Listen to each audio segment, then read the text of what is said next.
Hello, everybody. Welcome back to the Boss Rush Podcast, a great place to play games and be better. I'm one of your hosts, Corey Dirrig, and alongside me, as always, is the PC muscle race himself, LeRon Dawkins. Hey, what's poppin'? Also joining us is the mad pharmacist herself, Stephanie Klimov. I'm depressed. Hi. Is that supposed to be a unique feature to this group? I just thought I'd bring that to the table. Just kidding. Maybe. Special guest tonight. You know him, you love him. If you've been following me for the last 7 years, you've probably seen him for at least half of them. Infinite_rewind. The man, the myth, the legend himself, Matthew Kiel. Woo! Hello. Hi, Matt. Now, I just want to say, it's been like 7 months since I was here. Has it been that long? Yes, I think it was January when I was here. It was right after the But I want to say there was a joke on that episode about a Patreon goal being LeRon having less sleeves. I would like it noted that on consecutive performance for me, LeRon has less sleeves now. So I think a couple, dude. There was a What whole was I wearing stretch last where he time? was wearing. Was I wearing a muscle shirt the last time you were on? I honestly don't remember because I didn't rewatch the video. I just listened to the show. This one could have had a deeper cut though, so you see some chest cleavage or something. Yeah. I'm sorry. I'll do better next time, Matt. No, you did great. We're talking. The joke was about less sleeves, and you've delivered less sleeves. So I'm just letting you know. I noticed, and thank you. All right. Well, you're welcome. Wow. How's everyone doing? We had a week off, although listeners didn't notice because of the power of recording ahead and scheduling. Everybody enjoy their week off last week? Everybody have a good time? Yeah. Great. What's a week off like? Stephanie got a new job, and it's not with Boss Oh, Rush. congratulations. Oh, please. Apparently everybody knew about it, so... I didn't know about it. Yeah, I really don't know how I knew about it. No, I'm just kidding. That's I fine. haven't started yet. I think I'm recording my first EXP cast episode with them as a more semi-permanent member this upcoming Sunday, so... They're going to regret it, trust me. Oh, hey, Corey. Yeah. My thoughts and prayers to you, man. Like Hogwarts got delayed till next year. My thoughts and prayers got to you. I know. We talked about it on Potluck the other day. It's fine. Yeah, your scores is plummeting in our what do we call it? I forget what we called it. I don't know. Hey, LeRon, does Advance Wars have a release date yet? Oh. I thought it did. I thought it's coming out in October. Nope. Oh, it's not? Okay. Nope. No. Got delayed. Bye, LeRon. Yeah. So, yeah, I'm kind of bummed, and the Switch version doesn't even have a release date. So, neat. Because I was gonna bite the bullet because I'm on Nintendo Power Block. You legit were gonna play it on the Switch? I'm the host of a Nintendo podcast. I should probably play the Nintendo games. I'm not gonna say anything. I'm gonna be nice tonight. I'm gonna be nice to you. This is your first. Well, it's not your first show back, but this is your first show back with me. So I'm gonna be nice tonight. That's fine. That's fine. I'll watch. Oh, there it is. You don't have to be nice. Nobody else is. What? I'm nice. I try real hard. I'm not deliberately mean. I know. I'm just kidding. I'm just kidding. Everybody, it's all fine.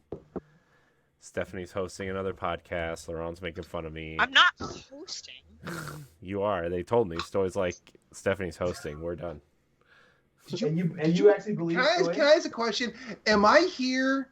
Am I the wrong member of my family here tonight? Because I feel like some therapy needs to be done, and I'm not qualified. Yes, you are. You're a doctor. You're fine, dude. You're a doctor? I'm a radiologic technologist.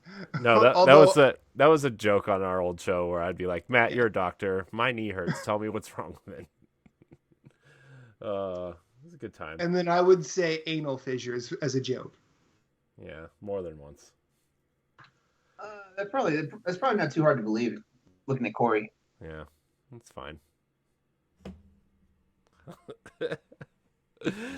As you can see, we're all In a wound state. up. It's We're in rare form tonight. yeah. So we kind of took off last week, so hope everybody enjoyed their week off. Lots to talk about there.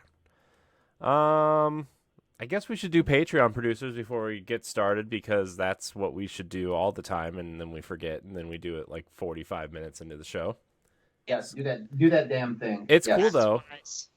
It's cool. I am pulling it up right now. I'm just wasting time, but I can't think of anything clever to say.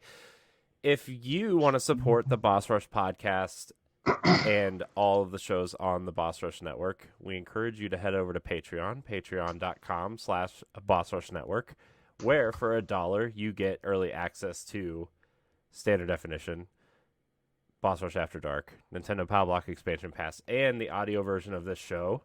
But if you want to become a Patreon producer, you get early access plus a shout out on all of our shows across the network. So without further ado, our Patreon producers for this episode of the Boss Rush podcast are Adriel Munger, Celeste Roberts, my wife, Sana Dirrig, My wife. Francisco Santillan, and Rebecca Jewell. I want to thank all of our Patreon producers. I want to thank all of our patrons, and I want to thank all of our free listeners. Remember, if you listen for free and you listen on Spotify or Apple Podcasts, please leave us a 5-star rating and a nice review. It really helps with discoverability, helps us out. And tell your friends. Also, if you don't listen to Nintendo Power Block, I'm going to remind you that we are giving away 2 copies of TMNT, the Cowabunga collection over there. Go listen for details. It's going to be a good time. Very excited for that game. Those games. Some of them. Well, like 4 of them, we'll say. We'll say like 4 That's of them. A lot of giveaways. Yeah. All right. Yeah. Why don't you give some away into my pocket? If you enter... Give it away now. Oh, so Boss Rush members and affiliates can are eligible. I don't know, LeRon. It's the Switch version. You'll probably just delete it or throw it in the trash or... Yeah. Or give it away on my show. Yeah. Because I know we have some Nintendo people that listen to my show. I know we do. Yeah, that's fine. It's funny, we hardly ever talk about Nintendo in like the most positive light on my show, but I know. I hear things. I bet you do. And by Oh, so I they're hear probably things, spies. I listen to the show. I was like, no, you have your little groupies that go out and do your dirty work. Hey, What, my LeRon, you'll ears? be proud of me. I wrote a PlayStation-based news article today. Ooh. Oh, today? Yep. Or was it yesterday? Today. I don't know. It just All right. it was just August drops for PlayStation Plus. Nothing's crazy. Okay. Thanks for picking up my slack because I was supposed to write that, but I've been all over the place doing random shit this past week and a half. All good. Got you covered. I Ooh. appreciate you. Cool. Well, Matt, you're our esteemed guest. And if we have new listeners, people don't know you. They should know you. What do you do on the internet? Try and mind my own, but no. So I host and co-host several podcasts. I do one about video games where 3 friends and I just talk about what we're playing. We dabble in some news, but it's mostly just real casual. It's called Story Route Zero. It's my friend Jason, my friend Moose, and my friend Michaela. That happens every week. I have a podcast about music where my friend Caroline and I make 8-song playlists centering around the discography of a band or a style of music. And our goal with those is to go from a positive or a negative mood to a positive one. And the extremes of the playlist are decided by dice rolls. So recently we just we recorded our episode about the band Beach House. And we went from, I believe it was depressed to content, but sometimes it could be anxious to elated. I know next we're doing Green Day from depressed to elated as well, I think. That's so cool. Yeah, but that's been going for about a year. And I'll say it right now, if anybody listening wants to talk about music, we are kind of looking for guests, so hit us up at Trivial Merit. My buddy Jesse and I talk about movies. It is called Freereeling It. We pick a film to watch every couple of weeks, and then we talk about it. We also talk about other things we've had time to watch. I've been talking a lot about what I've been reading because I've been doing a ton of reading this year. But that's called Freereeling It. You can find that on Twitter at Freereeling It. And then finally, the folks at Scanline Media invited me to be on a Hitman podcast. It is called the Bald Gun Guy podcast. It is a playthrough of the modern trilogy of Hitman games. We are about to finish Hitman 2. We're about to do the final level. And Corey knows this. I don't know if Stephanie and LeRon know, but Hitman is one of my favorite franchises ever. And I love those games so much. They make me so happy. And I'm so glad some folks allowed me to sort of just gush over them once a month. Nice. Isn't the last level in Hitman 2 is like the one where you're at that like castle on an island? Yes. I struggled so hard on that. It was fun, Yes. but I struggled. I think the first time I beat that, I think everybody was just dead on the level. I think I accidentally got an in-game achievement for throwing 47 people into the ocean. Wow. Which I'm like, oh, that's an accomplishment. I see what you did there, Hitman.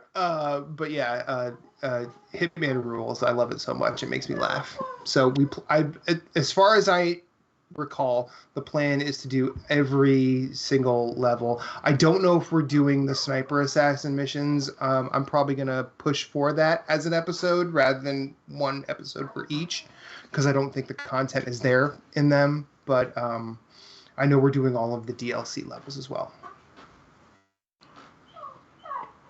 Oh, your guy doggy. back there. Yeah, he's not happy. It's either he's out there doing that or he's in here doing that.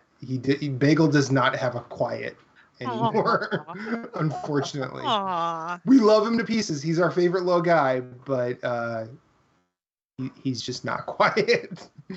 He's basically he's a geriatric dog, so he's mad that someone is up past 9 p.m. He's like sitting here trying to tell me it's past my bedtime. So I understand that, Bagel. Yeah. Sorry, my wife was talking to me. Little does he know I'll probably stop this, do some dishes, and then end up playing a game that I will talk about a little bit later for a stupid amount of time tonight. Ooh. Yeah. That's fun. That's super fun. It is. Speaking of, do we want to talk about video games? Right, Meow? Versus. Yeah. What else will we talk about? I don't know. I'm on season 3 of the Orville. All right. I'm like, Is that show any good? Dude? Yes. So here's the thing. Yes. It's good. I'm really into it. Okay. But you can see I think they probably pitched it as Family Guy meets Star Trek, but slowly over time it evolves away from that. It actually becomes a legitimate show, and you can see the budget go from scraps and pennies from the couch to now Disney kind of owns it, and you see the Disney budget in season 3, and I don't know. I'm really invested in the characters and the story and stuff. It reminds me of not in the sense of what the story is about or anything, but just it reminds me of Firefly, where there's just a little bit of charming jank to it. You know? Does that make sense? Okay. So that's where you lose me, because I fucking hated Firefly. No, I don't. It doesn't remind. It's not so. No, it doesn't remind. Joss Whedon can take a long walk off a short cliff as far as I'm Okay, concerned. look, No, I'm not saying story. story. About Joss Whedon? I'm not Go ahead, saying Corey. like story wise or like it's like a Western in space or anything. It's just like Sure. the way, like some of the ways that it's shot and just like the quality, kind of like you can tell it has like a TV budget instead of like a big like movie budget. But like now, like with so much TV having like big budgets now with like, Yeah. you know, it's kind of quaint to go back to a show that has like a tiny budget and like sets and like, oh well, that's clearly like a painted background or something, right? Or you know what I mean?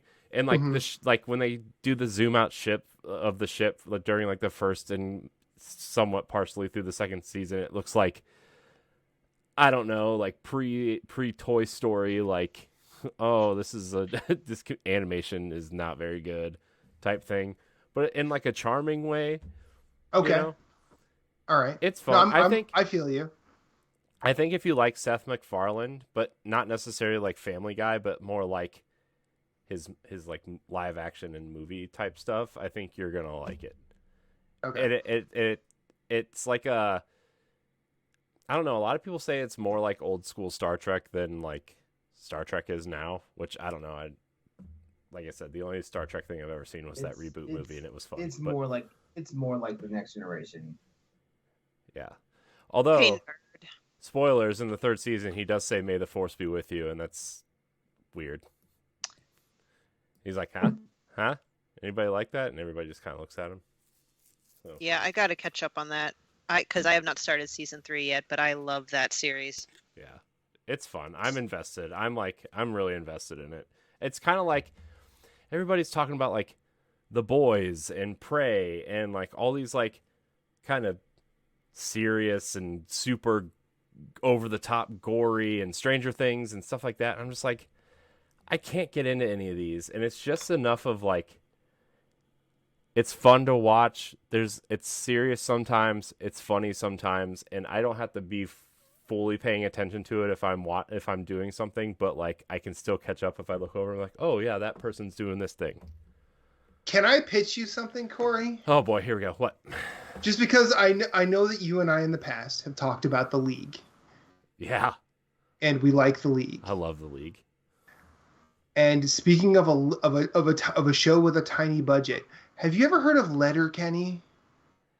I've heard Yeah, of this show. yeah, it's like what, the Canadian redneck show or whatever. Is that? Yes. Yeah. Watch. I would like to see. I would like to get your opinion after a few episodes of Letterkenny to see what you think of that. I don't think you can watch it. I don't think you can watch it with your kids. I don't know Sana's taste, so I can't really say. But I will say Reba and I love it. So. Yeah, with the little one kind of having sleeping issues, we don't really get to do a lot at night. Yeah. All right, so Matt, real fast, I want to circle back to something. Okay. You dislike Joss Whedon, so I need to know: have you always disliked this man, or is it like newfound from something or some? There's a couple of situations I've where never thought anything he did was that good. Gotcha. Okay. I thought Buffy was better as a B movie where the biggest star in it was Luke Perry at the time. And I thought it was better when it kind of showed its cards as sort of like, we're going to kind of make fun of ourselves the entire time, and it worked better as a movie than a prestige or early prestige television show. I thought Angel was boring.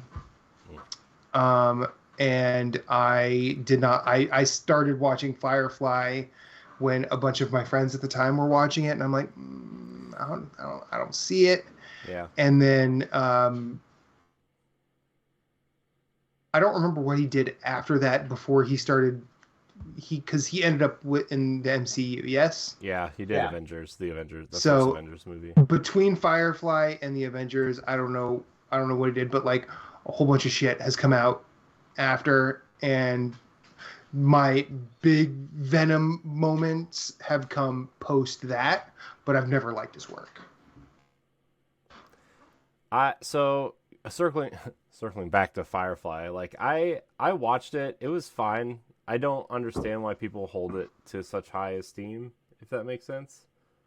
Yeah. I will say this, But also, because I watched it like, sorry, I would just want to put it in the context. I watched it like 15 years after it came out. So I mean, you know.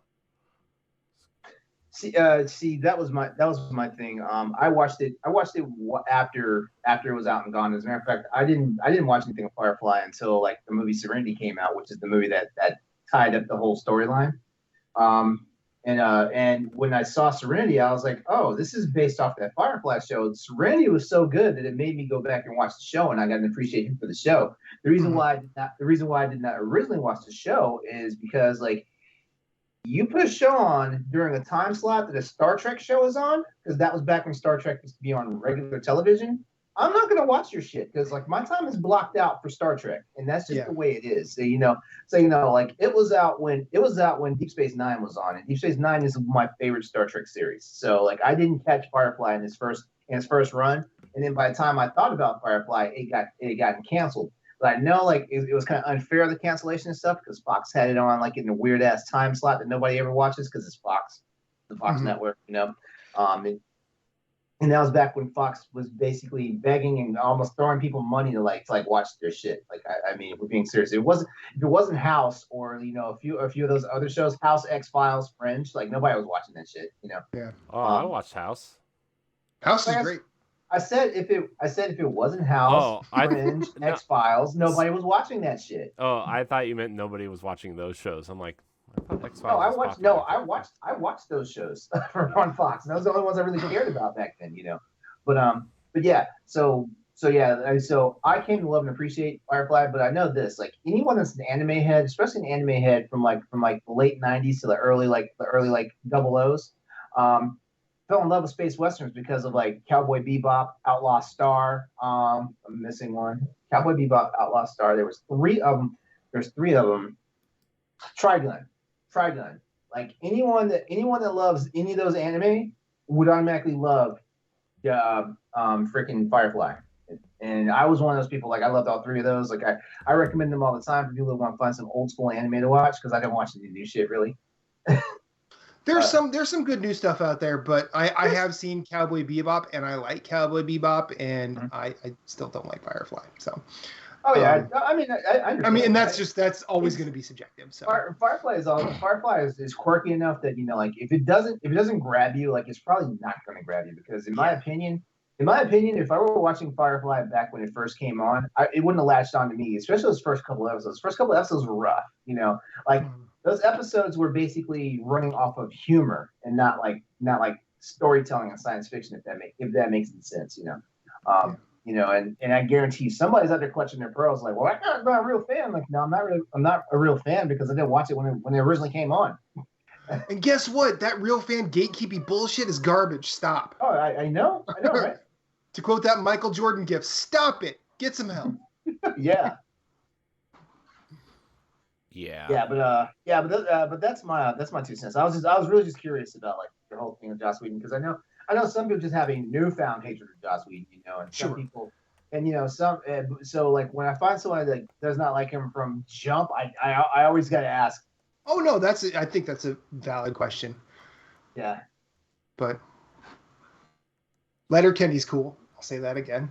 I've never watched Letterkenny. I hear people talking about it, but every time I look at like promo stuff for it, I'm like, I don't know if I'm going to get into this. Honestly, go on YouTube and watch the opening of the very first episode of Letterkenny. And it's if you're on TikTok, you've probably seen this clip, but it's where two hockey players are getting basically roasted by two hicks for not like getting in a fight. If that doesn't grab you, the show probably is not for you. Gotcha. But because they use their insults so artfully, Reba and I were like, yeah, okay, we can do this. What I did figure out later on is that the writing in the show it's general sitcom fare, but on some points, a lot of the cold opens, they actually use language really well. Like there's at least 2 episodes where they start a question and they alliterate through the alphabet. And they go through the entire alphabet, and that kind of shit impressed me. So I'm like, all right, they're doing this. Cool. But there are plenty of characters there that are just essentially toxic masculinity, but then over the course of watching the series, everyone fleshes out and you start to realize, oh, wait a minute, these are just people with, depth and nuance, and they're not they're not just absolute shite, basically. Yeah, they're not just tropes. And just don't judge a book by its cover. That's eventually what it becomes. But I really like the show. There are 9 seasons available, but they're like, I'll say this, it's like UK seasons, so they're like 6 or 7 episodes. Cool. Neat. What are you watching, Stephanie? You've been really quiet. Yeah. Oh no, I didn't want to interrupt. Not watching much. Well, you know what, Stephanie? You know what? Now's the perfect time. Let's talk about Uncoupled. I finished it. You did? Yes. What do you think? I loved it, actually. My boyfriend thought it was a little too predictable, which I also agree with him. But at the same time, I don't know. Like I given that I'm a writer, like I can always predict predictability, like in movies, TV shows, and stuff like that. So like it's not really, like if I'd actually be more surprised when things are done opposite of what I think are going to happen, versus whatever. But yeah, it was a good show. It was a good show. I enjoyed it, and I like how suddenly there was all this growth in like the last 2 episodes from fucking every character in the series. In the last 2 episodes, like every character all of a sudden had this growth, and I was like, it's like wow, like like you almost like slammed us with it, Yeah. But it was a fun show. It's a show with Neil Patrick Harris, Tisha Campbell, and those are the only 2 like really like big names I know from that. Oh, Marcia Gay Harden's in it. I love Neil Patrick Harris. Oh.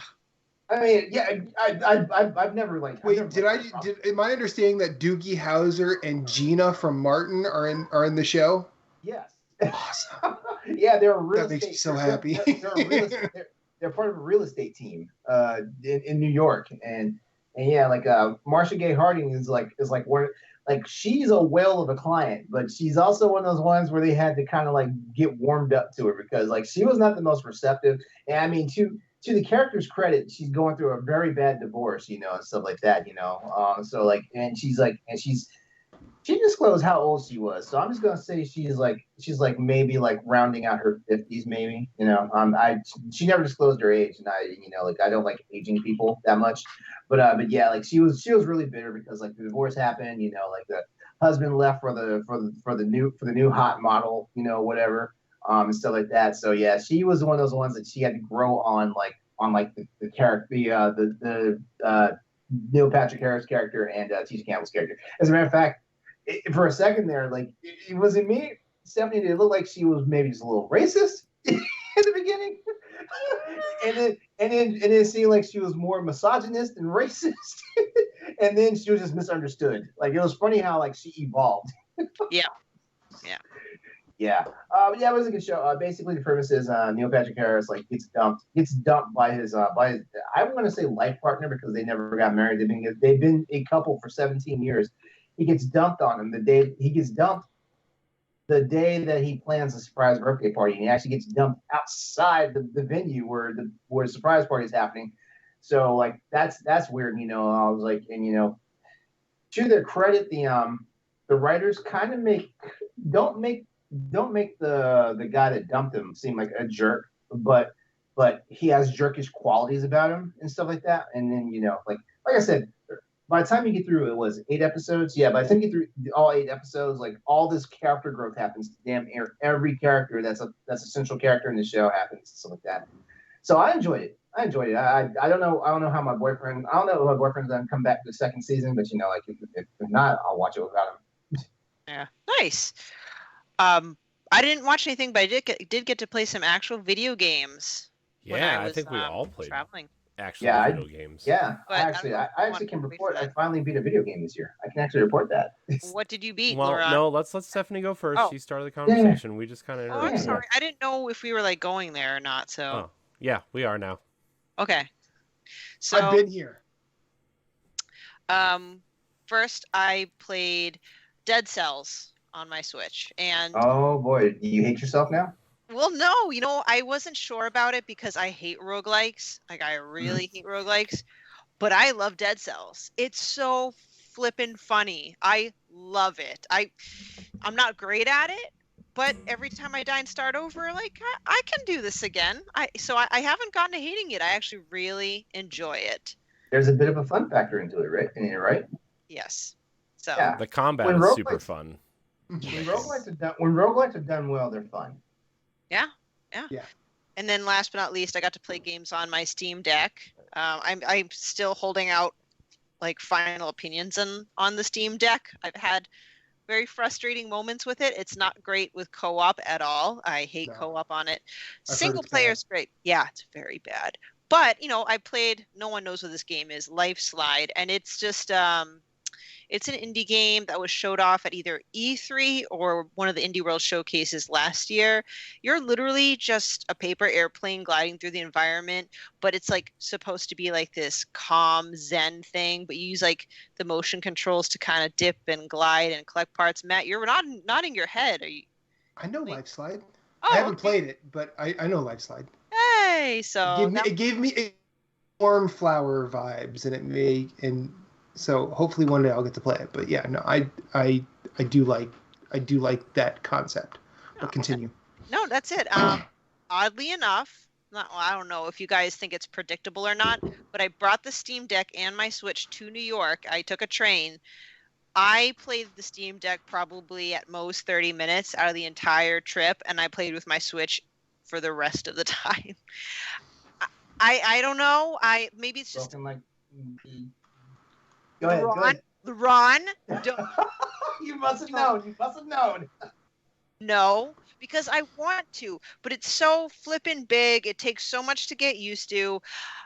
I am still trying to figure out how to install Xbox Game Pass on it. And I've watched the YouTube videos. I've read all the instructions. But now I need a motherfucking wireless keyboard so I can enter a code, because you need to install Microsoft Edge, and through Microsoft Edge, through Steam, and through that, you type in a code. I don't have a fucking wireless keyboard. So, like, it's insane. Like, I'm sure once I get used to it, once I establish it, because keep in mind, I've never played PC games or Steam anything before. So this is just me getting my cranky old lady, dog nabbit, this technology. So that's what I played.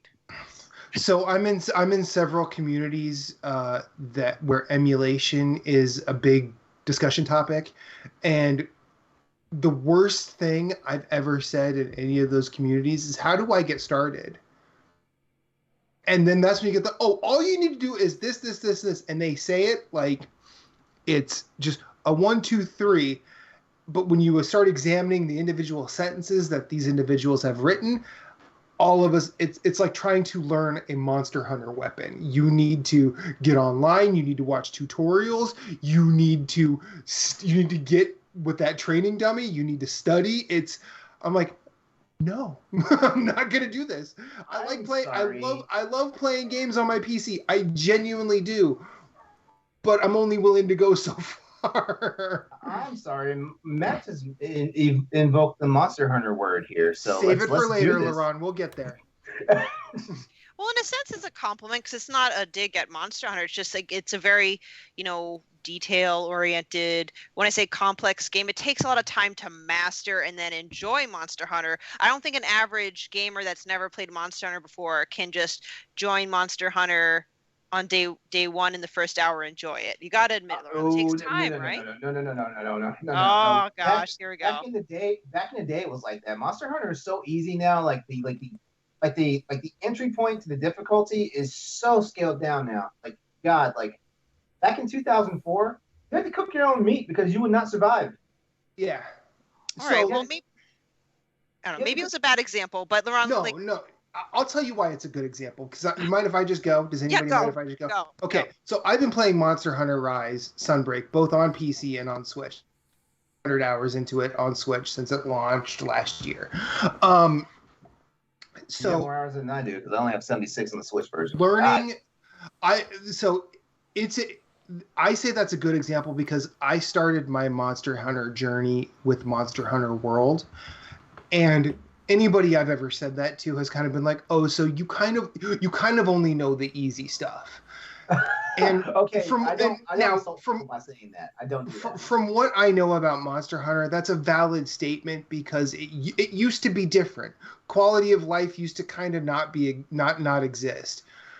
But I will say, I picked up World and I picked up I chose the Insect Glaive and fun weapon. Everybody just blinked. Are we okay? Yeah, everything. We're all fine. Everybody just blinked. It's fine. It's fine. So everybody watching, it's fine. I picked up the Insect Glaive, and what I would say to someone picking up Monster Hunter World today, I would tell them 3 things. If you want to pick a weapon, go online and look at a video. Some of those videos are ridiculously long, and they are ridiculously long for a good reason because there is so much more about each one of these weapons, and there are 14 of them in Sunbreak. Then the game will not tell you anything about them. Yeah. The weapon meta in Monster Hunter now is just insane because like we went from a time when weapons only had like at best 7 moves. Yeah. And now it's basically like you need it's like a move list for a fighting game at this point now. Yeah, and I say choosing a weapon, like I've brought a few folks into the Monster Hunter fold since I've been playing, and I said choosing a weapon in these games is choosing the game you want to play. Now, if you want to play something that's where you probably do sword and shield or longsword, maybe even greatsword, maybe even hammer. But if you want to do the sick-looking anime shit, you can pick Insect Glaive, Charge Blade, even the Gun Lance to a Gun respect. Lance is my shit. Gun Lance is my shit. But each of those weapons takes time to learn, and I have now. I'm probably now at a point where I can, say that I'm probably going to be playing this series for as long as it's sort of reached, like, I don't want to say Dark Souls level because I'm not near as big a fan of this series as I am of Dark Souls, but each time a new Monster Hunter game is announced, I'm probably playing it. Like, I went back to Generations Ultimate on Switch simply because I wanted to try old Monster Hunter. I did it for science, not that I'm going to get through that game. Maybe one day, I don't know. Good luck. But Generations Ultimate's dope, man. It's a fun game. I love it already.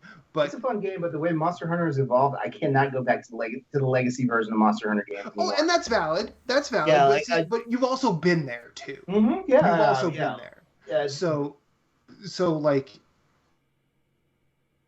do I think? I mean, until recently, I would have been one of the people saying, "Well, the dog is in Rise, so there ain't no way I'm going back to World." Playing through Rise again on PC and the Sunbreak content on Switch, I'm starting to realize using a dog is like cripples you a little bit. It'll get you around the map super fast. But other than that and carrying a few items, the dog doesn't do much. What if I told you the dog is freaking elite now thanks to Sunbreak? I don't think it is. Oh, okay. So you have been playing around the dog. Yeah. Because like you get the little gun on his back and everything. Like, oh yeah, no, that's I mean, it's adorable. It's adorable. I love that the cats speak in puns. Like Monster Hunter sings to me in ways that I could probably spend 3 hours going over, but we don't have that much time. But while the dog is good like early game, after a while you need 2 cats with you because the 2 cats help you in a hunt more than just getting to the monster. Yeah, I definitely say like having a double cat loadout is been a thing since Monster Hunter Freedom Unite. It's been a thing, the double cat loadout. Yeah. Yeah. So, but I'm probably going to be a bow main for the rest of my time on Switch. PC. Go I'm ahead, so. Legolas. Oh, Go ahead. dude, the bow is awesome, man. The bow rules. There's this aerial aim where you just use a wire bug. It takes you straight up in the air. I've cut tails off with that thing. It fucking See, the wire rules. bug has actually started making the game very complicated. You know, Mhm. like I mean, like yeah, like because I enjoy Rise and Sunbreak just for the fact that it's so anime-esque and all this stuff and things like that. And Stephanie, congratulations because like you're probably at one of the best starting points to get into a Monster Hunter game if it's your first time because Huh? yeah, you have Sunbreak. No, I don't. No. You sent me a picture of it. Yeah, you didn't buy that? You Nintendo didn't buy store. that? You No, didn't buy that? Oh, I thought you bought that. I mean I To will be fair, I eventually. also thought you bought it. Yeah, I thought you bought it. Yeah. Well, I'm glad I didn't because you didn't even text me back, LeRon. Buy it on. You have a Steam Deck. Buy it on that.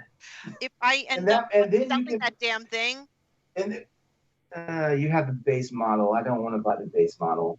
oh. Anyway, Yeah. Well, okay. Well, I was gonna say Stephanie, like, if you get Monster Hunter and decide to play it, DM me. I'll help you out. Not like as a carrying thing, but I'll try and just guide you in terms of I like don't even learning know- a I lot. don't even know if I'm gonna be able- I don't even know if I'm gonna be able to carry Yeah. people. With it. here's the problem because now that I have the Steam Deck, I go great multiplayer, Steam, Monster Hunter, but aren't I just circling back to my initial complaint that co-op through the Steam Deck really sucks? Monster Hunter doesn't have local co-op though. But it's online co-op, right? It's online co-op. Because I yeah. tried online co-op. I mean, we can talk about this offline. So I don't Sure. wanna spend the whole. But I tried online co-op with I think it was Gauntlet, like just another game, online co-op, and it just like kept. I think the visual frame, just like froze. The audio kept going. Person I was playing with was on an actual PC, and they were able to keep playing the game, but I was frozen. I'm like, no bueno. That's so. I'm not an expert here, but I feel like that there's several levels of technical problems that could be happening, most of which probably are not with the Steam Deck because I believe Yeah, it's relatively. it's developer side. I guarantee. I wouldn't even say it's developers. It could just be the U.S. internet is garbage. which sucks because I'm paying a lot more for better internet. But Same. you know, I'm not. Same. Yeah, I'm not against Monster Hunter. Eventually, I'll get it. It is a great multiplayer. I just want to make sure that if I do get it through Steam, well, I don't know if I can really be guaranteed that before I buy it. It's just I would like it to actually work. That's understandable. That's understandable. Mhm. But That's anyway, that's what I've been playing. Cool. I feel like I took half your segment. I'm No, so it's sorry. Is it okay? It's funny. It's funny. We talked about a game. We talked about a game we thought she had too. That's the sad part. LeRon, any excuse LeRon can talk about Monster Hunter. Yep. For real. Yeah. Can I show off something real quick? No. Yes. Anytime you want. I got a few things at the Nintendo store, and I'm just going to explain it to people. I got this for my son. It's a Mario Kart remote control. Ooh. Oh, I- nice. And because I needed another controller, Corey can relate. I got another Zelda Nintendo Pro controller. Hmm. Oh, Mhm, yeah. Corey's mhm, like, yeah, mhm. whatever. Mm-hmm. Well, I won't show off everything, but I did get the Nice. Nice. Oh my. Twilight Princess Oh, the Midna one. Good. Wolf Good. Link amiibo. Good. Replay Breath of the Wild now and use that thing. And then just for shit, well, I wouldn't say just for shits and giggles. Oh I got shit! What episode is that? Or what issue is that? Nintendo Power issue 116 from January of 1999. Mhm. Featuring Castlevania. The reason why I picked this one is because it's the only issue of Nintendo Power I think I had as a kid. Don't know what happened to it. My mom probably threw it away. So it actually has sentimental value for me. Mhm. It was great. I saw it at Video Games New York. So Oh, nice. Nice. that's my show and tell. Nice. Matt, what are you playing? Other than Monster Hunter, very little. Bloodborne. No, actually, I played Blood. I did play Bloodborne like 3 weeks ago with my buddy Ahmed, but haven't played it since. Y'all heard of Cult of Lamb? Yes. Cult of the Lamb. Cult of the Lamb. Yes. I play some Cult of the Lamb. Tell me. Cult of the Lamb is dope. I'm a little leery to recommend it, Stephanie, because you said you don't like roguelites.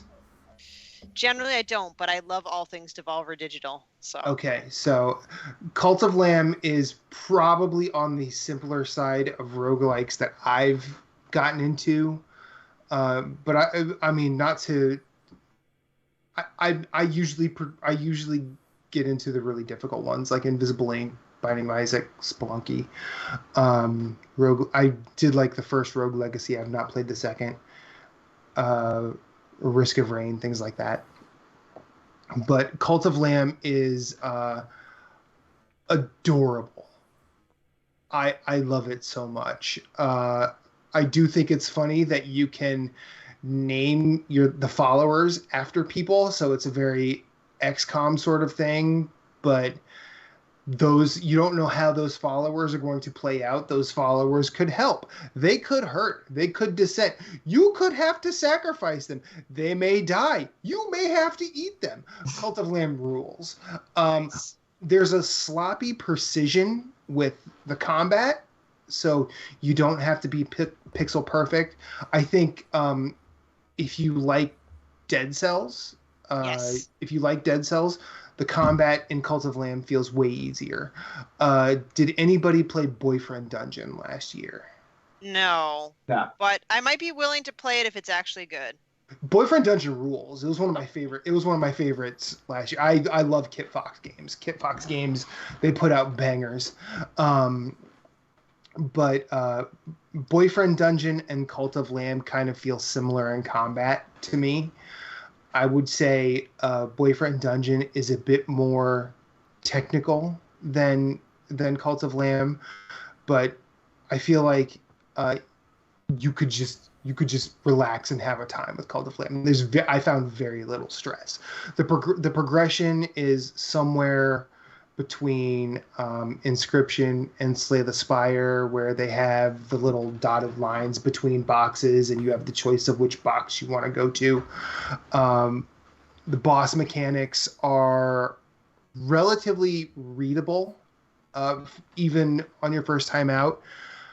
They kind of alternate between a melee focus and a bullet hell, where if you want to back off and just catch a breath, every boss encounter that I've come across so far, and I have not beaten the first main one. I've only beaten the first 3 mini bosses.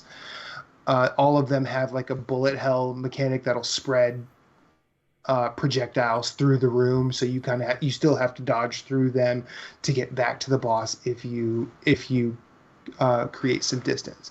But Cult of Lamb is wonderful thus far, and I think the customization of your followers is nice, because you will meet a follower in the world, and when they get back to your settlement, you can change the way they look, and I think it's just it's a nice game. It's really fun.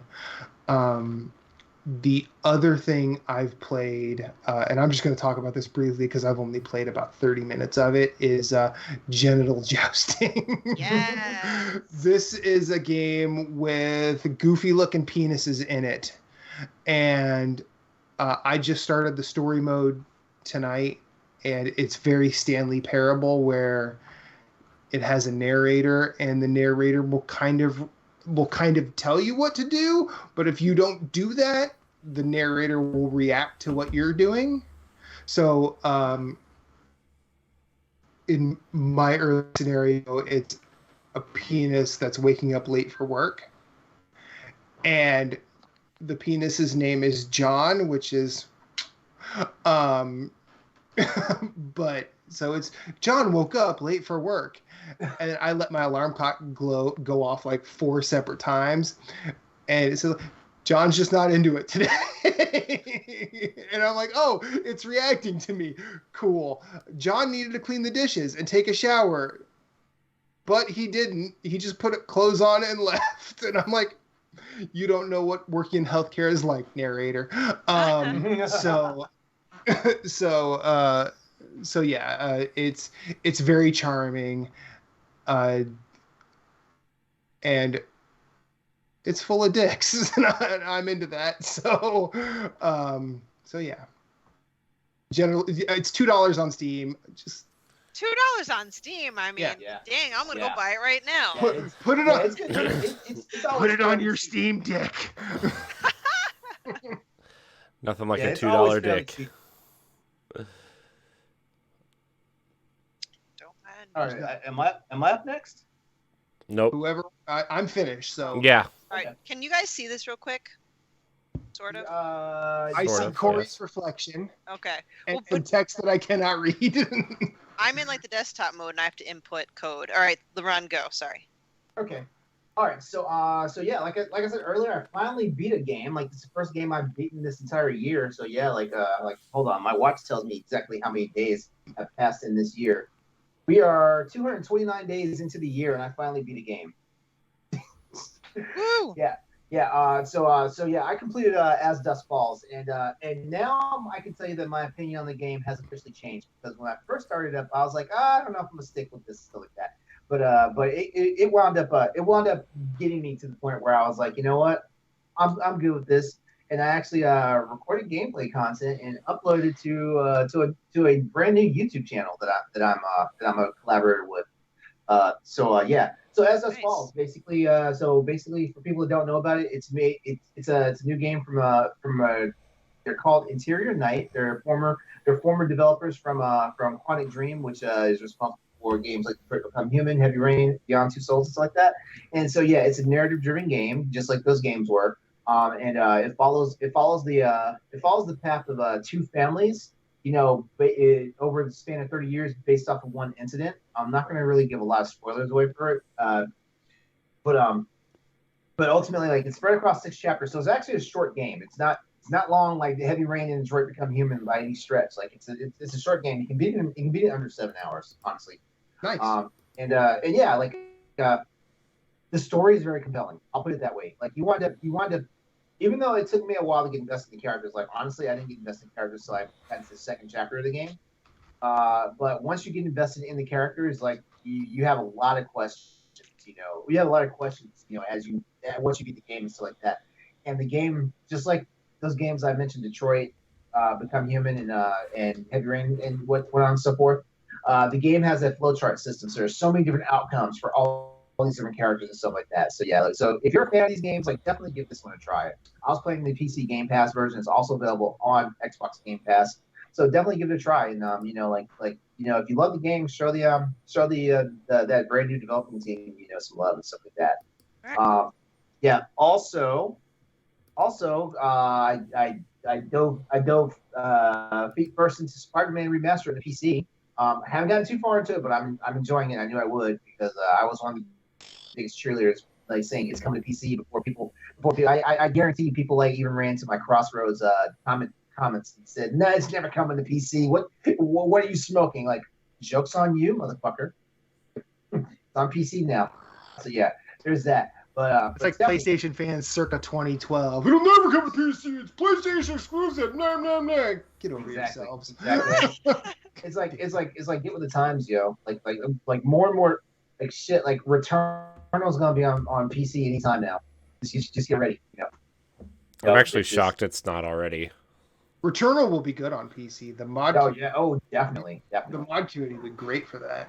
Speaking of the modding community, like I just saw that there was a mod for Spider-Man where they put Stan Lee in the game and gave him like a nice tribute. Like yeah, there's a like I haven't seen it in action. He was already in the game though. In Spider-Man? Yeah. I don't recall. He's in the game. But people made him playable. Oh, okay. Yeah. Okay. They took that model and made him playable and gave him like cools, like they gave him the Fantastic Four suit. They gave him a Fantastic Four suit. They gave him a bunch of suits that like of stuff that he created. Yeah, and it's cool. Yeah, it was cool. Now for the next exciting thing that I have for you, Stephanie, I just installed Ghost of Tsushima on PlayStation 5, so that's the next game I'm going to be playing, and I will actually be recording content and uploading it to the new channel. By the way, By the way, I just threw you guys a link to the. But there's one more surprise for you, Stephanie. Because I just threw you a link. I just threw a link to the chat for the new channel, and look what game we have on there. It's yeah, meow definitely. meow. Yep, definitely. Oh, Go Stray? there. Definitely go there. Check out our channel. With we are called Silicon Syndicate. So check it out. Just go to YouTube, do a search for Silicon Syndicate. If you have a hard time finding it, just look for either the Spider-Man remastered, or Detroit Become Human, or Stray, or As Dusk Falls, and look for Silicon Syndicate. You'll find us. And throw us a sub, like you know. I can't stop the video. Sorry. Yeah. So there, like I feel like Stephanie, I just gave you so much love tonight. Yes, thank you. Finally, it only took forever. Yeah. No, I'm so excited for you. And yay! Yep, I downloaded it. As a matter of fact, the PlayStation app on my phone just told me it's ready to play. I really hope you love Ghost of Tsushima. Like I know. I'm sure I will. And Story doesn't even know I'm gonna play it yet. So like, if you're gonna be on EXPcast, don't tell him I'm playing it, but kind of be like, hey, Story, you're gonna be proud of LeRon because he's doing something you never thought he would do. So say something along those lines. I think that's too much of a hint. I'll let him figure it out on his own. Yeah. So and I saw the movie Nope last week. How was it? It's good. But I'm gonna tell you right now, like it's gonna be one of those ones. It's gonna be one of those ones. It's gonna be a little hard to follow because like there's so many different things going on in the movie, and from a narrative perspective, not even just the movie's just chaotic or whatnot. It's just things. There's things in the narrative, but apparently Jordan Peele's style is like he likes to do metaphoric stuff in his movies and stuff like that. So this movie kind of gave me whiplash, but not in a bad way. And I can't tell you anything without spoiling this movie. That's the unfortunate part, But you got Daniel Kaluuya in it. Keke Palmer's in it.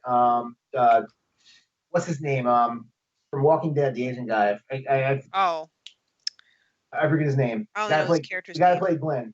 Steven Yeun. Steven Yeun, that's who it is. Yeah, Steven Yeun's in it. It's got pretty good casting in. And like I said, like it's a good movie. It's a suspense movie. It's not really a horror movie, but it's a suspense movie. So like it will have you on the edge of your seats in some parts. So now that Jordan Peele's got a couple great movies under his belt, like I'm loving all of them. But which one of all of them that you've seen so far is your favorite? I'm gonna say Us. Okay. I'm gonna say Us because I'm a Lupita Nyong'o fan. Yeah, and it was just something about the duality of the characters she was playing that I was like, yeah, I'm enjoying this. All right, I got to see Nope ASAP. Yeah, definitely see it. All right, that's everything for me. Cool. I actually played a lot of video games this past week because I had time. I actually beat a game like LeRon. I beat Death's Door. I beat Death's Door. It only took me 3 months, but I did. That game's so good. Wait, I thought you beat that the last time we had the show. Nope. I did not. I was at the second to last boss, and then I decided to go back and upgrade some stuff because I suck at video games. But yeah, I beat it. It was awesome. The last boss is like really crazy though. Like all the different sections of it. Like the last boss is actually probably one of the easier ones. It's just getting through like the different sections of it is kind of challenging. But yeah, I love the world. I love the music. I love the weapons. I think it's just a super. It's probably in a top 20 game of all time for me, and that's saying something because I don't really do the indie thing a lot. And it's just so good. If you like a little bit of challenging combat and some puzzles and kind of Zelda-like dungeons, but not as crazy, I think everybody should probably at least try this game. Mm-hmm. It did take me like a good hour to kind of get what it was trying to do, you know. But it's I think it's a must play. It's absolutely amazing, and yeah, I'm really glad I stuck with it, because I tried it and then I was like, I don't know if I really want to do this, but I stuck with it, and I'm really glad I did. It's a special game. It's something that everybody should play, and yeah, my advice is just stick with it. I've talked a lot about this the last couple months, and I don't have a lot more to say, but I was really proud of myself for beating it. So I'm proud of you for beating it. Congratulations, Yeah, dude. congratulations, man. yeah, I'm proud of you for beating it too, because Death Door rules. yeah, it's awesome. I didn't get all the weapons, but I beat it with like I think 84%, I think, complete. So yeah, and then I went I went right from Death's Door to Link's Awakening, and I was just plowing through that game. I think I'm on the 6th dungeon. So it's weird because like I'm using 2 guides for it. I'm using a GameFAQs guide that I found, but I was using the Zelda Dungeon one for a while. But the Zelda Dungeon one uses screenshots from the Switch game, but the directions are for the Game Boy game. Oh, okay. And it's like really confusing sometimes because it's like go left 3 screens, but I'm like, it's just there's no screens in the Switch version, you know, unless you're like in a dungeon. And so I had to like find a GameFAQs that was like really kind of more step by step for the Switch version. And then I also I'm surprised there's not one like readily available, because that game's like 2 years old at this point, right? Yeah, Yeah. I followed someone's video walkthrough like on YouTube. Like, Yeah. Well, I think like on Zelda Dungeon, because I used theirs for the Twilight Princess HD, and it's still for the Wii version. They never updated it for the Wii U version. So like everything is backwards, and there's extra steps to certain quests that they took out of the Wii U version, and so like I think they just have guides for the older games, and then they like when the screenshots become updated or prettier or something, they just change them out or something, which, you know, like the Wind Waker HD was like that too, for that last kind of stupid quest that they make you do that they cleaned up on the Wii U version. It still makes you do like it still has the walkthrough for the fumbly steps for the GameCube version, but they use the steps for the Wii U version, or the screenshots for the Wii U version. So Hit up Lasby and tell him to reach out to his buddies over at Zelda Dungeon. I thought about it, but I was like, tell them nah. to get the Kraken. I was like, Yeah. nah. I just want to play the game. I don't really care that much. Sorry, David. No, Zelda Dungeon's great, but I you know, yeah. So dude, Link's Awakening is like awesome, and it's so incredibly 90s in its design to its fault. Mm-hmm. You know, to the point where like, oh, I traded a banana for a beehive, and then I traded it for some magic juice, and I'm like, oh, okay, neat. I took this weirdest stock market transaction ever. I took this scale to a mermaid statue, and a door opened, and I got a magnifying glass, so that was cool too. Yeah, it's still charming and fun, and I love the graphics and the music, and just a wonderful game. I love it so much. I'm gonna try to finish it maybe this weekend.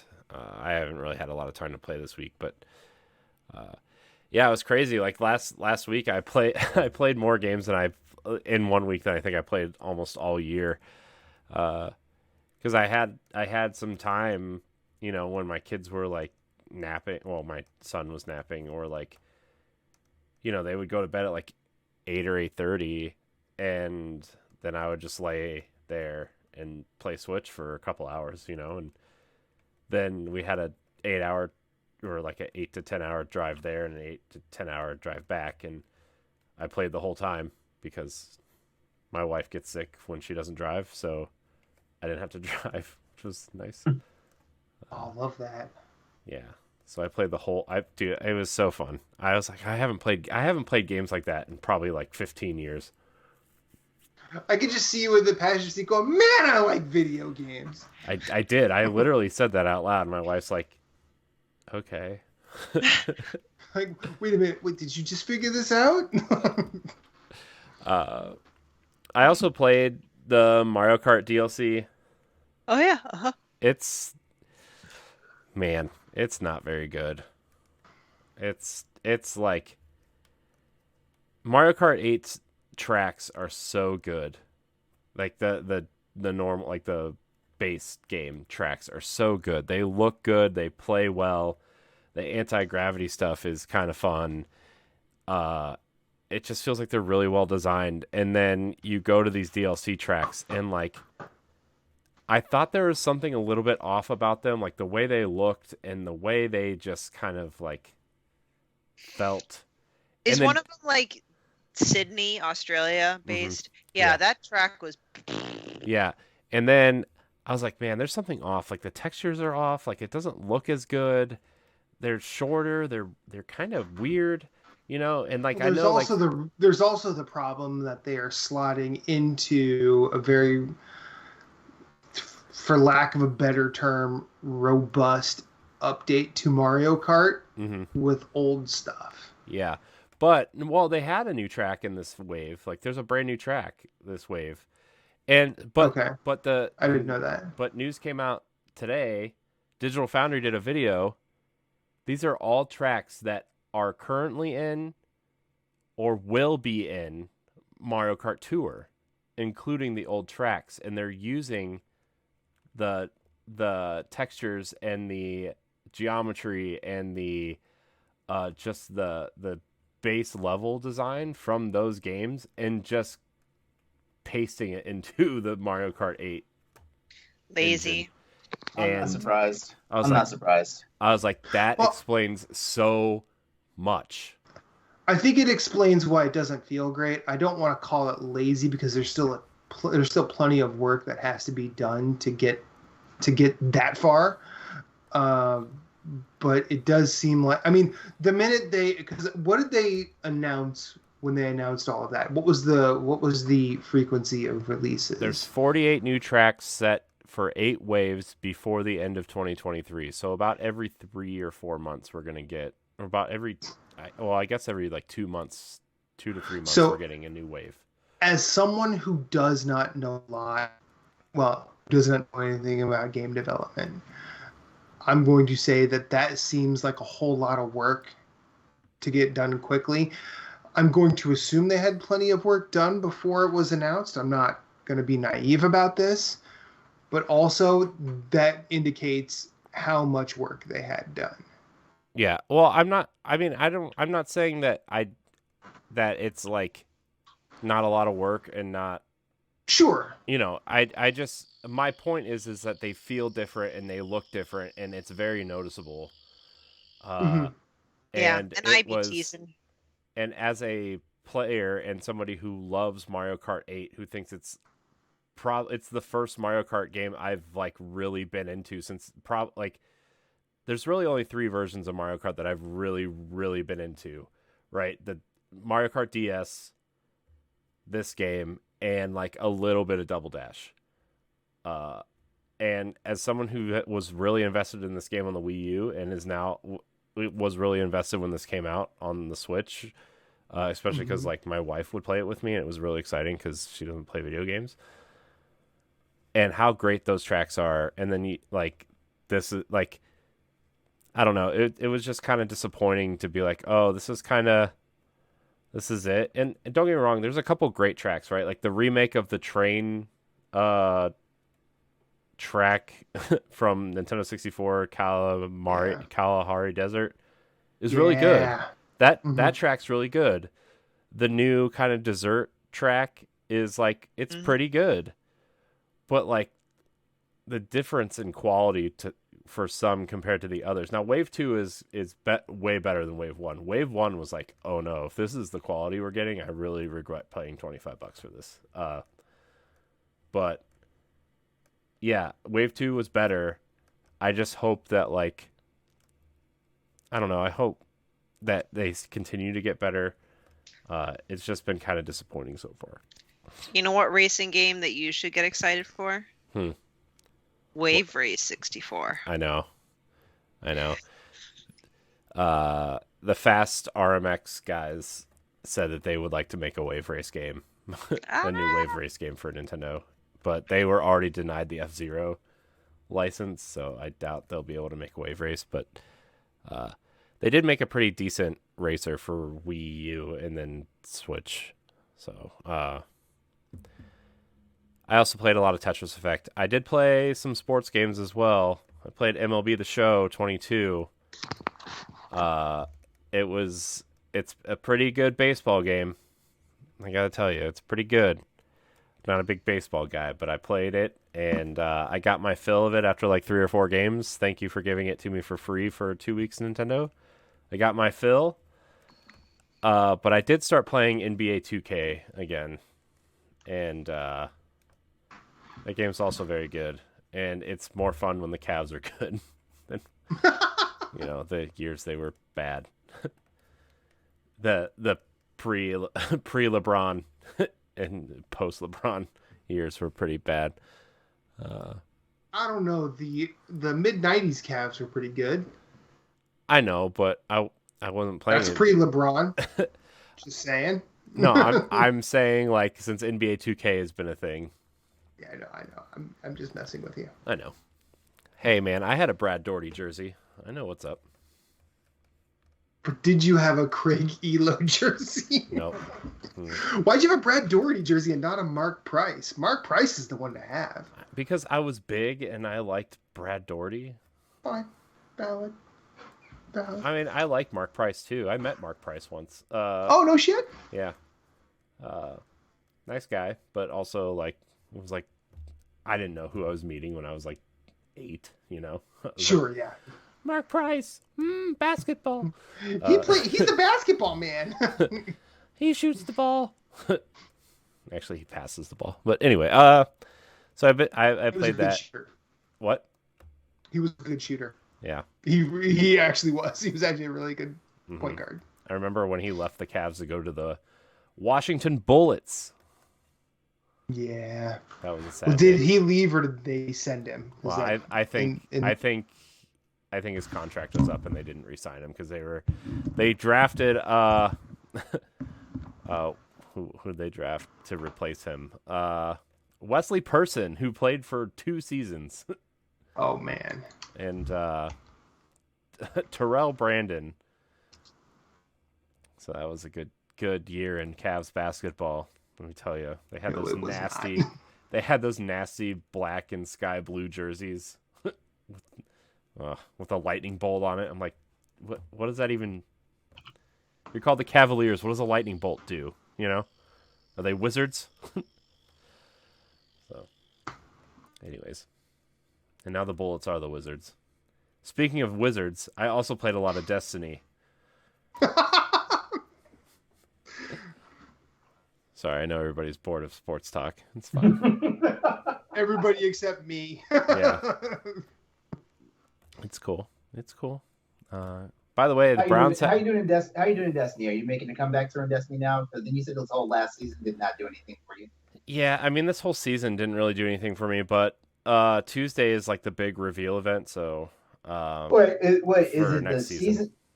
Is it the content of the season, or is it just something about the gameplay? What no, is it specifically? The story of the season's actually pretty good, and they just promoted their seasonal narrative designer to lead narrative designer of the hold on, Julia Nardin, who she was the seasonal kind of narrative director, and so she kind of like, you know, there's like the overarching kind of expansion storyline, and then each season has its own storyline that kind of ties into the overall expansion. And she's she was in charge of like the seasonal storylines and kind of connecting it back to the main expansion storyline.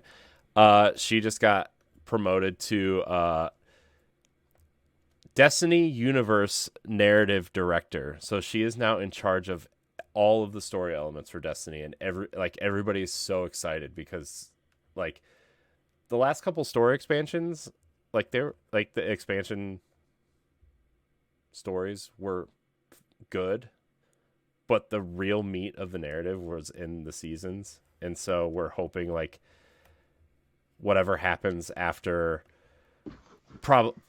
the final shape, which is the last major expansion that's been announced, whatever happens after that, we hope it's going to go in like this major story driven kind of narrative direction.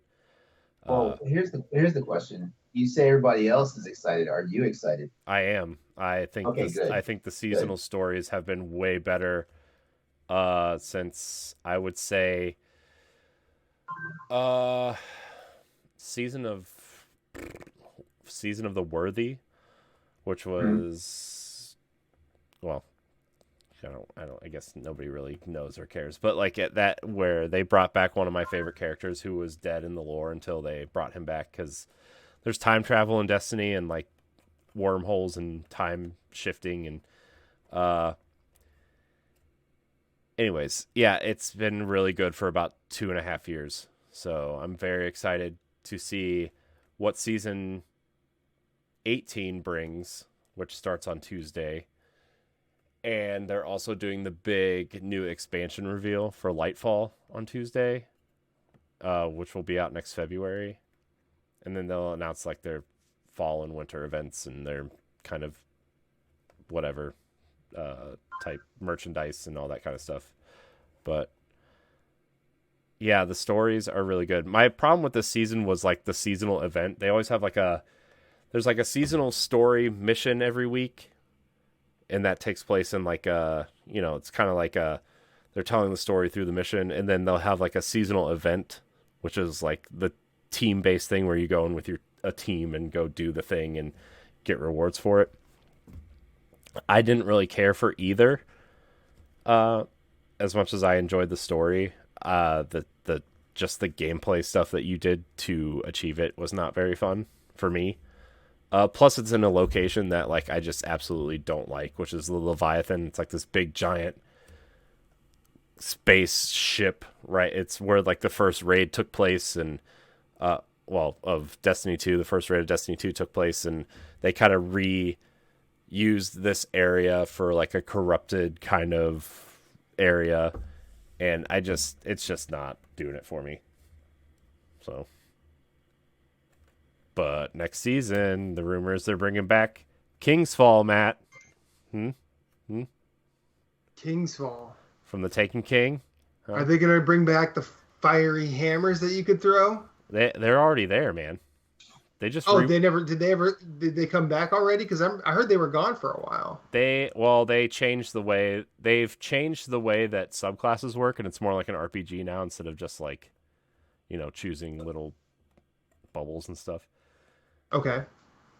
And they're focusing more on like character builds now, and like really kind of tuning how you play to these things called aspects. So like if you want to go in and you want to just like take a lot of damage and deal a lot of damage, or you can kind of form this character to how you want. It's really nice. There's also talk about them taking away light levels and having your experience for your... They have this thing called a seasonal artifact, which grants you special abilities. Right. They're talking about taking away light levels altogether and like having your artifact be the way you level up now, which is like everybody's really for that. So... Well, yeah, because I think anytime I've seen a lot of folks in circles that I run in start Destiny over the past couple of years, like they've not been there since day one. Mm-hmm. And I feel like the light level is the one thing that seems to be a sticking point. Mm-hmm. Yeah, and it's just like this. It's this dumb especially the way they've done it in Destiny 2, where like it doesn't really mean anything anymore because they've taken it out of competitive modes. They've taken it out of, certain PvE modes to the point where it's like the only thing it's really doing is gating you off from certain content, and the grind sometimes really sucks to get there. And every time a new expansion comes out, they always boost you to the new light level anyway. Mm-hmm. So say I stop playing today and I'm 15, my light level is 1571, and say the minimum light level to do the new expansion is 1650. When the day the new expansion comes out, they will boost you to 1650 no matter what. You don't have to opt into that. Everything you have will be boosted to 1650 no matter what. And then the grind starts to whatever the raid level cap is would be probably like 1800, I would say. And that's just like this grind that you have to do no matter what. And sometimes it sucks because like pinnacle gear is so random. Mm-hmm. I went like 2 weeks where all I got were boots and chest pieces. And it's like, well, I can't level up because I can't. You're like, come on, Bungie, I need pants. Yeah, I need pants. I need a helmet. I need some gloves. Give it to me. And they've kind of like they've kind of done this system where you can kind of aim your progression, but you have to do the seasonal stuff to unlock these things. And it's like there's just all these ways that gate you from getting to where you need to be, to the point where like some people just stop playing because they feel like it's impossible to get to where you need to go. And then some players just luck out and are there, like 2 days before they need to be, and it's just, I get like RNG and roles and stuff are a thing, but RNGesus giveth and RNGesus taketh. Yeah, and they just haven't really found that sweet spot of like, oh, we see you've gotten too many chess pieces this week. We're going to kind of, find some kind of artificial way to make sure you don't get chess pieces. They haven't found that sweet spot yet, and it's really bothering a lot of people, to the point where like that the rumor is that with Lightfall they're just going to do away with all of that. So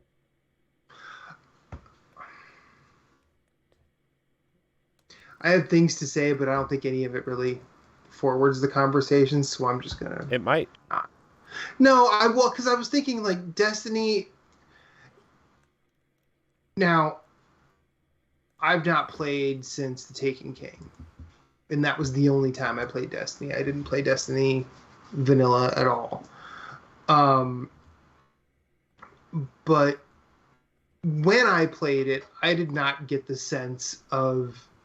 I did not get the sense of MMO-ness that I think is more a part of it now than it was then. Mm-hmm. I also think that Destiny might be held back by trying like that. I feel like doing away with the light level is a smart thing for Destiny as an IP. Because then it's just kind of like saying, okay, we can make this a service game or a traditional MMO just as sort of parlance, rather than it actually being, WoW, without taking so many direct notes from WoW. Mm-hmm. Maybe it's time, we've gotten this far and we have a thing. Maybe it's time for us to blaze our own trail. Mm-hmm. And as long as we're able to do this on our terms rather than anybody else's, I think as long as they can keep doing that, it'll probably serve them well. Because for as much shit as Destiny got when it launched, it's really one of the coolest turnarounds in gaming history, because the way people, maybe not gaming history, but definitely the past 20 years. I can definitely say that. Because the way people talk about Destiny now, it's almost like any of the bad will that was spewed all over the place when it launched. It's a long distant memory. Mm-hmm. But I also think that Destiny has plenty of inspiration to look at in terms of other IP to maybe not mimic the WoW model and move forward. Because like look at Warframe. Mm-hmm. Warframe is one of the biggest games in the world, and you've never had to pay to get in. Yeah. Like you could just play it. While it's definitely more on the nefarious side, if you want to spin it that way, look at Genshin Impact. Mm-hmm. Genshin Impact is an amazing experience. It's really fun. I haven't played it near as much as I would like to, just because, time. But the fact that I've put, 60, 70 hours into that without paying a dime and had a nice Breath of the Wild anime experience the entire time, hell yeah. So Destiny definitely has some extremes to look at. I think this far into its life cycle, trying to just hard pivot to the Genshin Impact model is very bad. Just because if you start doing gacha in Destiny, I'll bet you more people will run from that game. No, I mean, they've already said they're not doing pay to win. Sure. Well, gacha doesn't necessarily mean pay to win. No, I know. I'm just saying they've already said they're not doing anything that will affect gameplay in terms of like buying things, right? Everything they sell is cosmetic, which is fine with me. The prices are a little steep for me, but it whatever. Especially when you pay like, $40 for an expansion or $80 for the deluxe edition for the seasons or whatever, or I mean, it's a lot, but I think that they've actually been doing a great job of steering the ship into a direction they've wanted to go since they left Activision. And Beyond Light started that like really smart transition into a good seasonal model. This expansion, they're changing a lot of the subclasses and the way they work and how you can build characters. And they've also changed the way you can like kind of find good roles for weapons. They introduced crafting this year, which was really smart. They could change the way crafting works, but I think crafting in Destiny is probably something that people have wanted for a long time. And introducing transmog and universal ornaments for armor and stuff has been really powerful for the community. They even started their own magazine called Threads of Light, a digital magazine where they show off community members who have cool fashion sense, which is super cool. And, I think the last there's two things that would really make a huge impact. They need to figure out how to make PvP interesting and competitive again, because they haven't really done anything with it for a while. And they need to figure out what they're doing with this arbitrary leveling system. And then after that, like if they figure those two things out, this game is heading in a great direction. When you say PvP interesting and competitive, can you elaborate there? Just because I'm not in that scene. They haven't really added any new game modes until this season. They added their first new map in almost 3 years. They've tried to make Trials of Osiris, their major competitive mode, interesting, and there's just all kinds of people cheating or doing things in that mode or switching things. Like they'll switch game modes up and people just don't like the game modes they offer in these competitive modes. I'm not the biggest PvP person. Fallout Plays is a big Destiny PvP YouTuber and streamer. he could probably explain a lot of this stuff better than I could if you want to watch one of his 5 or 10 minute videos. But like, it's just PvP in Destiny is just a joke, right? It's not like people, it's not like Halo used to be or Call of Duty is now, or there's so many better PvP games out there that it's just like, and it feels like an afterthought in Destiny now, where Bungie used to be the king of PvP, with Halo and, Marathon to an extent, I guess, at one point. And it's just, in Destiny, it's just people go into Crucible, about 90% of the community go in, do their daily bounties or weekly bounties or whatever, and they're like, I'm done. I got my pinnacle gear. I'm done. And Gambit's even worse. That's the third thing they need to fix is Gambit, but no, Gambit's just a big joke, which is like their PvPvE mode. Mm-hmm. It's a cool idea. It's just they always change something and then it makes it worse, which on paper it sounds better, but then when you go in and play it, it just I don't know. I know they're overhauling that. They already said they're overhauling it next year at some point, because they have 4 projects in the works right now besides Destiny. And so one of them's a hero shooter, which a lot of people think it's going to be a Destiny hero shooter where you play as like the NPCs in Destiny, which would be super cool. It'd be kind of like Overwatch. Destiny. Terrible. Swing and a miss. I feel like Stephanie and LeRon are falling asleep talking about Destiny. I'm not gonna lie to you and say I'm not. I know. It's fine.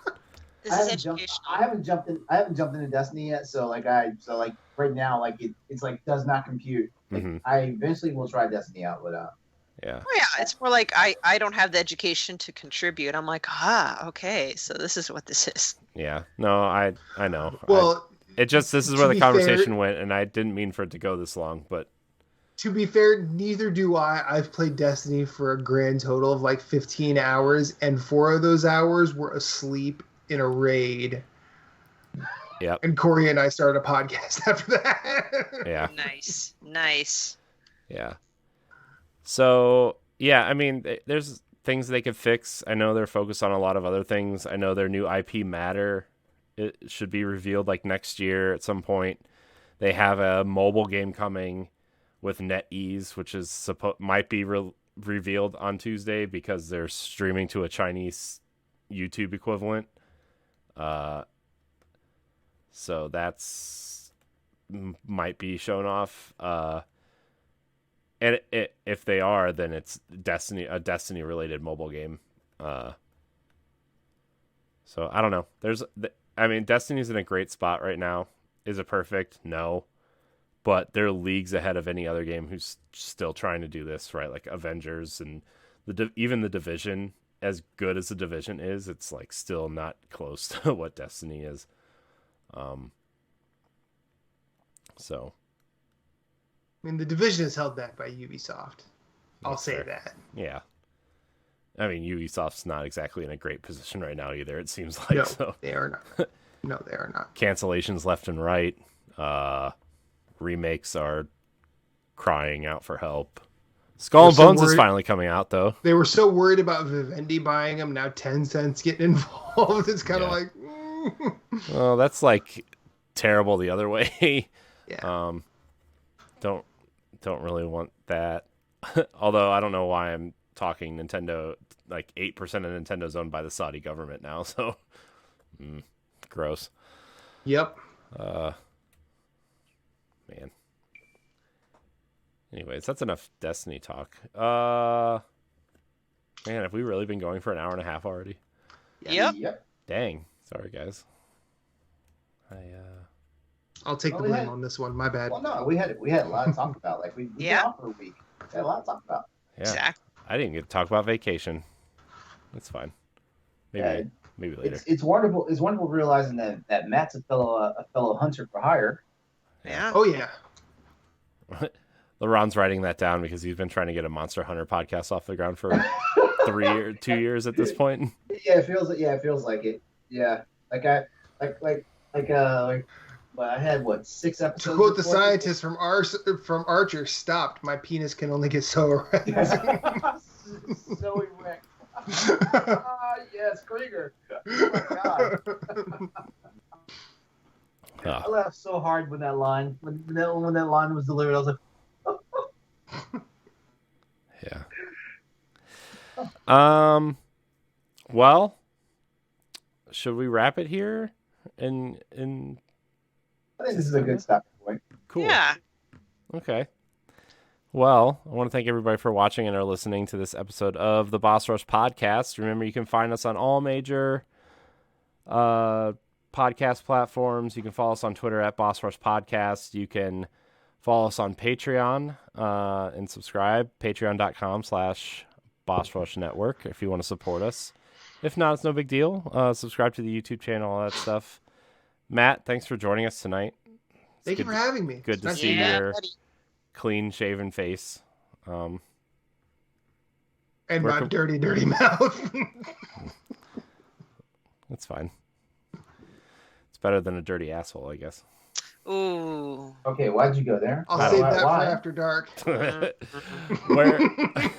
I swear, Corey's mind sometimes, like, you just don't know what's gonna happen. Yeah, Hey, this is what happens when you have 8 hours of sleep in 3 days. So, Matt, where can we find you? You can find me on Twitter at @infinite_rewind. I went through all the stuff I host and am involved in at the top of this show. So if you didn't pay attention, hit the rewind button. Just because I don't feel like going through it all right now. But yeah, hit me up, yell at me. We can be friends. Maybe we can play games together. I don't know. Nice. I'm infinite_rewind on PSN.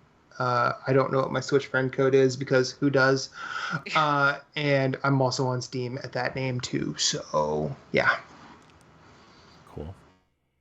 LeRon? As always, you can find me on social media as Exodus803, EXODUS803. It's also my YouTube and Twitch channels. Don't forget, I just promoted a brand new YouTube channel that I'm a part of called Silicon Syndicate. Definitely come check it out. It's gameplays, tech analysis, gaming news. If you're one of those technophiles that love freaking 4K and 8K and HDR and all that content, like that's the spot to go to. So hit it up. And what else am I missing? Oh, my X03 is also my PlayStation Network ID and my Steam ID. And don't forget, Tuesday nights, my YouTube channel, 8 p.m. Eastern Standard Time, Crossroads Video Game Podcast, where me and a couple of friends talk about everything PlayStation, PC, and Xbox. So we have a little bit more in between there. Every now and then Nintendo sneaks his ugly head up in there. That's it. Stephanie?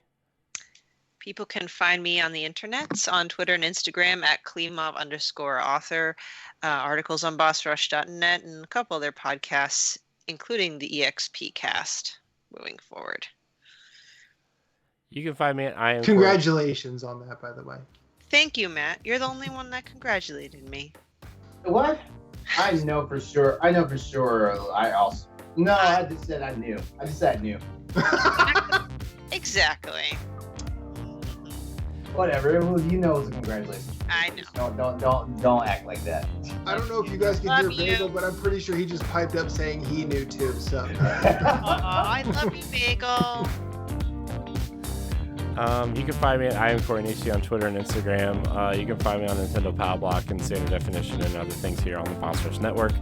I want to thank everybody for watching and or listening. And until next time, we love you. Goodbye. Bye. Take care of yourselves.